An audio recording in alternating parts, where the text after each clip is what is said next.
ರಾಜ್ಯದ ಜನರಿಗೆ good news ಅನ್ನ ಕೊಟ್ಟಿದೆ ಕೆಎಂಎಫ್. ದರ ಏರಿಕೆಯ ಬೇಗೆಯಲ್ಲಿ ಬೆಂದಿರುವಂತಹ ರಾಜ್ಯದ ಜನರಿಗೆ ಇದು ನಿಟ್ಟುಸಿರು ಬಿಡುವಂತಹ ಒಂದು ನ್ಯೂಸ್.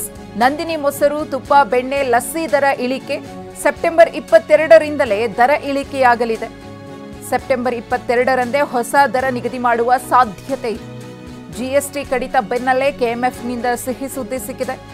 ಮೊಸರಿನ ದರ ಲೀಟರ್ಗೆ 4 ರೂಪಾಯಿ ಇಳಿಕೆಯಾಗುವ ನಿರೀಕ್ಷೆ ಇದೆ.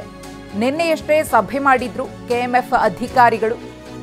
ಕೇಂದ್ರದಿಂದ ಶೇಕಡಾ 12ರಿಂದ 5ಕ್ಕೆ ಜಿಎಸ್ಟಿ ಕಡಿತ ಆಗಿದೆ. ಈ ಹಿನ್ನೆಲೆಯಲ್ಲಿ ನಂದಿನಿ ಮೊಸರು, ತುಪ್ಪ, ಬೆಣ್ಣೆ, ಲಸ್ಸಿ ದರ ಇಳಿಕೆಯಾಗುತ್ತೆ. ಕೇಂದ್ರ ಏನು ಜಿಎಸ್ಟಿ ದರವನ್ನ ಇಳಿಕೆ ಮಾಡಿದೆಯಲ್ಲ 4 ಸ್ಲ್ಯಾಬ್ಗಳಲ್ಲಿ, ಅದು ಸೆಪ್ಟೆಂಬರ್ 22ರಿಂದಲೇ ಜಾರಿಯಾಗುತ್ತೆ. ಹಾಗಾಗಿ ನಂದಿನಿ ಮೊಸರು ಸೇರಿದಂತೆ ಬೇರೆ ಬೇರೆ ಪ್ರಾಡಕ್ಟ್ನ ಬೆಲೆಯೂ ಕೂಡ ಇಳಿಕೆಯಾಗಲಿದೆ ಸೆಪ್ಟೆಂಬರ್ 22ರಿಂದಲೇ. ಈ ಕುರಿತು ಮತ್ತಷ್ಟು ಮಾಹಿತಿಯನ್ನು ಕೊಡ್ತಾರೆ ನಮ್ಮ ಪ್ರತಿನಿಧಿ ಶಾಂತಮೂರ್ತಿ. ಮೊಸರಿನ ದರ ಇಳಿಕೆಯಾಗುತ್ತೆ 22ನೇ ತಾರೀಕಿಂದಲೇ, ಅದು ಅಧಿಕೃತವಾಗಿ ಜಾರಿಗೂ ಕೂಡ ಬರುತ್ತೆ. ಇದು ಜನರಿಗೆ ಎಷ್ಟು ನಿರಾಳರಾಗುವಂತಹ ವಿಚಾರ ಅಂತ.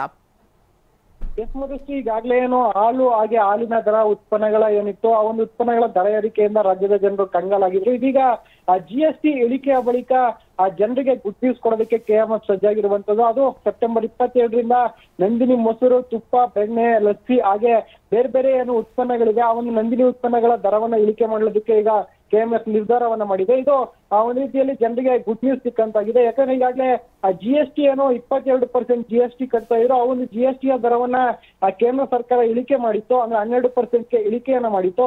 12% ಇದ್ದಂತ ಒಂದು ದರವನ್ನ 5ಕ್ಕೆ ಕಡಿತವನ್ನ ಮಾಡಿತ್ತು. ಈ ನೆಲೆಯಲ್ಲಿ ಈಗ ಏನೋ ಆ ಮೊಸರಿನ ದರವನ್ನ ಇಳಿಕೆ ಮಾಡೋದಕ್ಕೆ ಕೆಎಂಎಫ್ ಸಜ್ಜಾಗಿರುವಂತದ್ದು. ಇದು ಆ ರಾಜ್ಯದ ಜನರಿಗೆ ಒಂದ್ ರೀತಿಯಲ್ಲಿ ನಿರಾಳವನ್ನ ತಂದಿಟ್ಟಿದೆ. ಯಾಕಂದ್ರೆ ಈಗಾಗಲೇ ಹಾಲು ಹಾಗೆ ಮೊಸರಿನ ದರವನ್ನ ಏರಿಕೆ ಮಾಡಲಾಗಿತ್ತು. ಇದು ಒಂದ್ ರೀತಿ ಆ ಜನರಿಗೆ ಆ ಬರೆಯನ್ನ ಎಳೆದಂತಾಗಿತ್ತು. ಈಗ ಕೆಎಂಎಫ್ ತೆಗೆದುಕೊಂಡಿರುವಂತ ನಿರ್ಧಾರ ಏನಿದೆ ಇದು ರಾಜ್ಯದ ಜನರಿಗೆ ಗುಡ್ ನ್ಯೂಸ್ ಅನ್ನ ಕೊಟ್ಟಿದೆ. ಇನ್ನು 2017ರಲ್ಲಿ ಹಾಲಿನ ಉತ್ಪನ್ನಗಳ ಮೇಲೆ ಜಿಎಸ್ಟಿಯನ್ನ ಹಾಕಲಾಗಿತ್ತು. ಆ ಒಂದು ಜಿಎಸ್ಟಿಯನ್ನ 2022ರಲ್ಲಿ ಶೇಕಡಾ 22ಕ್ಕೆ ಹೆಚ್ಚಳವನ್ನ ಮಾಡಿದ್ರು. ಈಗ ಇಳಿಕೆ ಮಾಡಿದ ಬೆನ್ನಲ್ಲೇ ಆ ಕೆಎಂಎಫ್ ಈ ಒಂದು ದರ ಇಳಿಕೆಗೆ ಮುಂದಾಗಿರುವಂತದ್ದು. ಸದ್ಯ ಸೆಪ್ಟೆಂಬರ್ 22ನೇ ತಾರೀಕಿನಿಂದ ಮೊಸರು ಸೇರಿದಂತೆ ತುಪ್ಪ ಹಾಗೆ ವಿವಿಧ ಉತ್ಪನ್ನಗಳೇನಿದೆ ನಂದಿನಿಯ ಉತ್ಪನ್ನಗಳು ಇದರ ದರವನ್ನು ಇಳಿಕೆ ಮಾಡ್ಲಿಕ್ಕೆ ಈಗ ಕೆಎಂಎಫ್ ಸಿದ್ಧತೆಯನ್ನು ನಡೆಸಿದೆ. ಜೊತೆಗೆ ಈಗಾಗಲೇ ಹಿರಿಯ ಅಧಿಕಾರಿಗಳ ಸಭೆಯನ್ನು ನಡೆಸಿ ಯಾವುದಕ್ಕೆ ಎಷ್ಟು ದರವನ್ನು ನಿಗದಿ ಮಾಡಬೇಕು ಅನ್ನೋ ಬಗ್ಗೆ ಚರ್ಚೆಗಳನ್ನ ಕೂಡ ಮಾಡಿರುವಂತದ್ದು. ಸದ್ಯ 22ನೇ ತಾರೀಕಿನಿಂದ ಅಧಿಕೃತವಾಗಿ ಆ ದರವನ್ನ ಇಳಿಕೆ ಮಾಡಿ ಆ ಒಂದು ದರ ಪರಿಷ್ಕರಣೆಯನ್ನ ಮಾಡಿ ಹೊಸ ದರವನ್ನ ನಿಗದಿ ಮಾಡೋದಕ್ಕೂ ಕೂಡ